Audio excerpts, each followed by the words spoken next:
нүүдэлчин дэлхийн соёлын фестивалд Монгол бөө мөргөлийн Дайван хөх тэнгэр төрийн бас байгууллага хамтран оролцож байна. За бид нар бол бөө мөргөлийн зан үйлийг ингээд хийдэг улаач тэнгэрийн улаач одоо удган зайрангууд байгаамаа. Тэгээд энэ жил бол одоо хэд хэдэн зан үйлийн арга хэмжээгээр бол оролцож байна. За ягаад орох болсон шалтгаан гэхээр Монгол бөө мөргөлийн одоо бит болон бит ус өвн соёлын бит болон бит ус өвийн 7 ай савын за 6 ай савд багтдаг 360 гаруй зүйлийн 250 гаруйд нь багтдаг ийм бит болон бит ус өв соёл байгаа. За тийм учраас бид нар энэ жил бол одоо тагдаг тайлгын зан үйлээр оролцож байна. За өчигдөр бол одоо өвгөн 7 одны таглаг хийсэн. За өглөө бол нарны залбирлыг хийж одоо үзэж сонирхсан. За одоо бол өдөр морин цагт бид нар бол одоо тайж харихны тэнгэрийг таах тахлагыг бол хийж байна. За орой бол одоо галын тахлагыг бол хийн. Ийм зан үйлээ дээр одоо дотоодын болон гадаадын аялагч, жуулчид одоо хүмүүст одоо үтэн сонирхолж байна. Хүн бол харуулдаг. Баахан бөөнөр онгод буулах гэдэг ч юм шигтэй мэдгүй тийж харж байхгүй. Гэтэл сонсохны энэ уулгсан аргатаад гуйгаад байгаа тийм. За ер нь бол тийм. Тэр тусмаа монголчууд нүүдлийн тий ахын соёлтой бөөмөргөлийн зан үйл бол уламжилт зан үйл. Бид бол одоо мөнх хөх тэнгэртэй дулдаатна, байгаль дэлхийтэй дулдаатна. Тэгэж одоо юу гэдэг юм. Энэ хайрхны тэнгэрийн тайна гэдэг маань одоо энэ нутаг орны хүмүүс тий том гих томоогүй, ай гих айдсгүй, түй гих түймөргүй, дайр гих дайсангүй энэ жилийн эдгээс эх жилийн төдөө хүртэл одоо энэ хамар эсэн жаргалан гэдлэх болтугай л гэж бид нэр одоо хайрхны эзэнт нь дулдаж мөргөл залбирал хийж за хайрханд нь өргөл барьцаа ингээ өргөж ийм зан үйл хийж байгаа юм. Тэрнээс хойш ингээл хэнгэргээ зогоод нэг хатсан арьс хар мод хоёр нүдэд байгаа юм биш. Энд чин тэр хилдэг ярддаг дууддаг далдаг болгоноо хилээд яриад дуудаж ярьж байгаа. Энэ болгонтойгоо бол одоо нөгцөж ингээ харьцаж өөрийнхөө Монгол тэнгэрийн юмс оршоон гаргана тэр уулын эзэнд нь хүргүүлнэ үлийн дайлгана ийм зан үйл байна.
Монгол холбооны түүхтэй хамгийн чөлөөтэй ажил номгоо ажил явуулсан Dolcenas Silver. Are you ready to perform the dance Moving to Start? Music by Oksana Julian.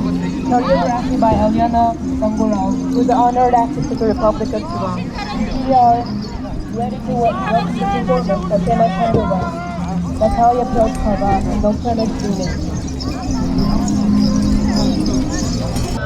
Ичнээн 100 жилийн түүхтэй гэж бас хэлсэн юм байна. За ер нь Монгол бөмбөргөлийн шүтлгийн зан үйлийг хүндрэлтэн гал гэрч зүйлийг одоо иргэшээсэн гэж хэлж байгаа. Тэр цагаас хойш одоо мөргөлийн зан үйл үүссэн гэж үздэг. Тийм учраас одоо тэдий эдийг их одоо баримжаах гал хийзээ үүсэн тэр цагт ер нь мөргөлийн зан үйл үүссэн гэж ер нь үздэг. Яг хуу хүннүгийн үед тийм үү те. За тэрний өмнөх хүс толгойн бичээс ч юм уу те. Ийм хүс толгойн бичээстэр бол одоо 6 дугаар 7 дугаар зууны үеийн баримтан дээр болохоор за нэг удган хүн байгаа. За тэр хүн тэр хайрхны биш ээ. Тэр одоо нэг эзэн нь хаан одоо тэнгэр твшээд дараагийн хаан одоо ингээд болоход тэр зан үйлийг хийж байгаа. Тэрэн дээр бол удган гэдэг нэг том ял гардаг. Сүнс дуудаач гэж нэг том ял гардаг. 13 дугаар зууны одоо бидний мэдгээд Монголын нас авчаад тэр бол тэв тэнгэр зайн гэж ингээд эргэтэй одоо орж ирсэн ийм зүйл байна. Тэгвэл одоо хүннүгийн үед ч гэсэн энэ бөөмөргөлийн зан үйл маань байсан. За нэр дэд эрдэмтэн Бямбэ Эренчинган одоо судалгаагаар бол одоо эхнүүдлэг гэдэг арман дээр бол байдаг. Модон шанив одоо эцгийгээ харав гэсэн харавт нь ингээ харуулад түмэн шанив тэнгэр дэвсэн тэр их заншлаач гэж улсын их авгурч гэж нэрлсэн. Тэр хүн хойлын зан үйлийг бүтэн яг баримт нотгоодоор хийсэн байх жишээтэй. За одоо жишээлбэл зан залуудаа гэдэг зохиол бид нар бол мэднэ. За тэрэн дээр бол бөөмөргөлийн галын дахидгийг бол одоо хийсэн байх ингээд жишээтэй ийм баримт нотгоонууд бол байдаг. Тэгэхээр одоо энэ зүйлийг бидний уламжлалыг энэ Евразийн одоо цээжинд хүндрэлтэн бий болсон цагаас хойш бөөмөргөлийн зан үйл бол байсан, байгаа, байсаарч байна, цаашлаач байх болох байхаа гэж бодож байна.